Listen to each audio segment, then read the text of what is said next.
ঢাকা বিশ্ববিদ্যালয়ের রাজু ভাস্কর্যের সামনে সমবেত কণ্ঠে জাতীয় সঙ্গীত গেয়েছেন শিক্ষার্থীরা।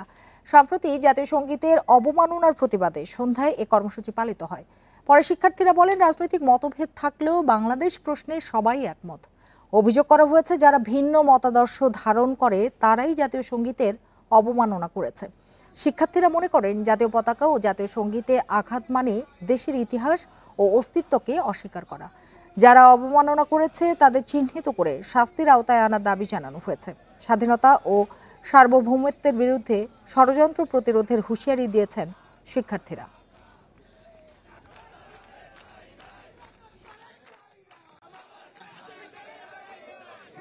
বাংলাদেশের জাতীয় সঙ্গীত নিয়ে যে অবমাননাকর পরিস্থিতি সৃষ্টি করেছে তারই পরিপ্রেক্ষিতে আমরা ঢাকা বিশ্ববিদ্যালয়ে কিছু বাংলাদেশপন্থী শিক্ষার্থী আজ এখানে রাজু ভাস্কর্যের পাদদেশে সমবেত হয়েছে।